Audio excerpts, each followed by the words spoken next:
जमात इस्लामी ने जनूबी पंजाब से तहरीक का आगाज़ किया। फिर 3 दिन हमने पेशावर में धरना दिया गवर्नर हाउस पर, 3 दिन हमने धरना दिया लाहौर में गवर्नर हाउस पर, गवर्नर हाउस क्वेटा में हमने धरना दिया, और जमात इस्लामी ने 6 अक्टूबर को गवर्नर हाउस सिंध पर धरना देने का फैसला किया है।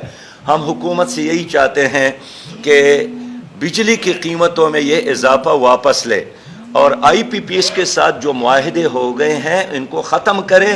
ये अवाम के साथ ज़्यादती है और हिसाब किताब किया जाए कि इन्होंने इस प्रोजेक्ट पे जितना पैसा लगाया है 100 गुना पाकिस्तान के अवाम ने उसको वापस किया है। 1000 अरब अगर बिजली की असल कीमत है तो 2000 अरब हम कैपेसिटी चार्जेस में दे रहे।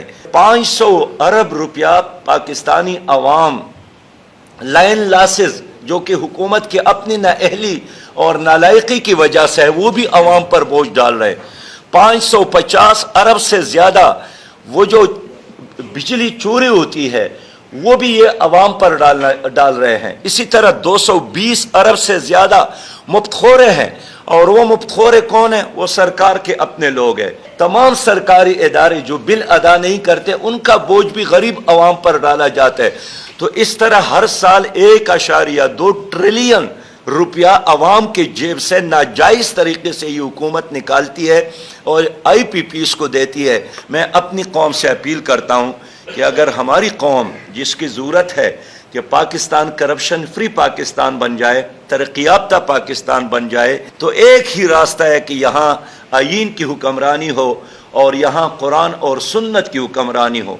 जमात इस्लामी इस मुल्क में आईन की हुक्मरानी और कुरान और सुन्नत की हुक्मरानी के लिए जद्दोजहद कर रही है।